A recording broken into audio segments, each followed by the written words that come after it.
अस्सलाम वालेकुम मेरे प्यारे बच्चों, कैसे हैं आप सब लोग। मैं लाई हूँ आपके लिए एक नई कहानी को शुरू करने से पहले चैनल को सब्सक्राइब करें, वीडियो को लाइक करें और अपने दोस्तों के साथ शेयर करना तो बिल्कुल भी मत भूलिएगा। चलते हैं कहानी की तरफ। एक दफ़ा का जिक्र है कि एक गाँव में एक गरीब चाय वाला रहता था।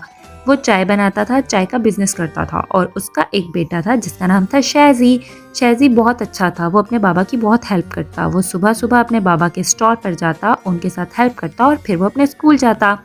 मगर स्कूल में सब बच्चे उसका बहुत मजाक उड़ाते थे कि उसके बाबा चाय बनाते हैं। सब उसके साथ बात भी नहीं करते थे और सब उसका हर वक्त मजाक उड़ाते। इस बात से वो बहुत हर्ट होता। वो घर आया एक दिन और बहुत उदास था। वो बैठकर रोने लगा और अपनी उदासी को छुपाने लगा, मगर उसके बाबा ने उसको देख लिया और उससे आकर उदासी की वजह पूछी तो उसने कहा कि बाबा, आप और कोई क्यों काम नहीं कर लेते? इससे मुझे बहुत एम्बैरेसमेंट उठानी पड़ती है और मेरा कोई दोस्त भी नहीं है। तो उसके बाबा ने उसे कहा कि वो खाना तो खा ले, मगर वो घर से बाहर चला गया। उसके बाबा ये सुनकर बहुत उदास हुए और परेशान हो गए और वो सोचने लगे कि वो क्या करें। अगले दिन उसके बाबा इधर उधर बहुत सी जगहों पर जाकर अपने लिए नया काम तलाश करने लगे, मुख्तलिफ ऑफिस में और मुख्तलिफ जगहों पर। और दूसरी तरफ स्कूल में टीचर ने सब बच्चों को कहा कि स्कूल की तरफ से उन सबको हाइकिंग के लिए जंगल में ले जाएंगे। ये सुनकर वो बहुत खुश हुआ और खुशी से आकर उसने अपने बाबा को बताया कि वो सब स्कूल की तरफ से हाइकिंग पर जा रहे हैं, इसलिए बाबा उसके लिए सामान पैक कर दें। उसके बाबा ने कहा कि अपने साथ कोई बर्तन भी रख लेना ताकि कुछ पकाना पड़े तो पका सको। फिर ट्रिप का वक्त आ गया और सब ट्रिप पर चले गए और वहाँ पर जाकर टीचर ने सबके ग्रुप्स बना दिए और ग्रुप लीडर्स भी, और सबको डिफरेंट ट्रैक्स पर भेज दिया।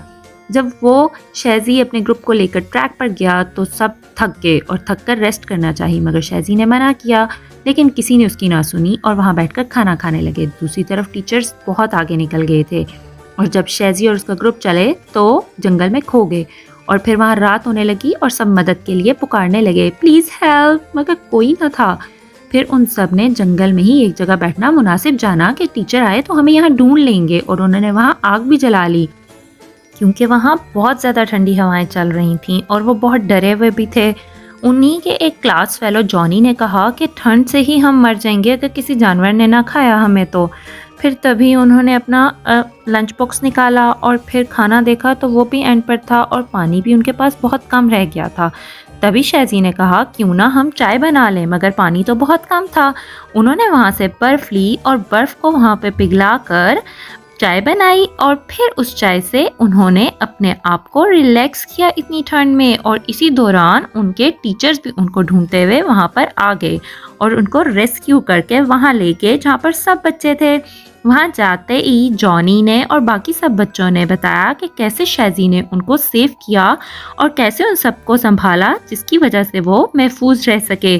सब बच्चे बहुत खुश हुए और शहजी को बहुत अप्रिशिएट किया और उसके दोस्त बन गए, क्योंकि अगर उसे चाय बनानी ना आती तो वो कैसे महफूज होते। और शहजी फिर घर आया तो खुशी से अपने बाबा को हक किया और बताया सब वाकया। और शहजी के बाबा ने कहा कि मेरे पास भी एक गुड न्यूज़ है, मैंने भी एक अच्छा काम तलाश कर लिया है। तो शहजी ने कहा नहीं, मुझे आपका यही काम पसंद है, मैं आपके साथ रोज़ हेल्प करूँगा। वो डेली अपने बाबा के साथ जाकर स्टॉल पर खुशी से हेल्प करता था और फिर जब वो स्कूल आया तो सब ने खुशी से उसको वेलकम किया और सब बच्चे उसके बहुत अच्छे दोस्त बन गए, क्योंकि वो सब समझ चुके थे कि कोई भी काम छोटा बड़ा नहीं होता। अगर उस वक्त उसे वो काम ना आता तो वो कभी भी महफूज ना रह पाते। मॉरल ऑफ द स्टोरी क्या हो गया? मॉरल ऑफ द स्टोरी है कि कोई भी काम छोटा बड़ा नहीं होता। हलाल रिज़्क कमाने के लिए की गई मजदूरी को कभी भी कमतर ना समझें। मेहनत करने वाले बहुत अजीम होते हैं। अपने वालिदैन की मेहनत की कदर जानें, क्योंकि वो सब कुछ हमारे लिए करते हैं। दूसरों का मजाक तो बिल्कुल भी ना उड़ाएं, क्योंकि ये बहुत बुरी बात होती है। Thank you for watching.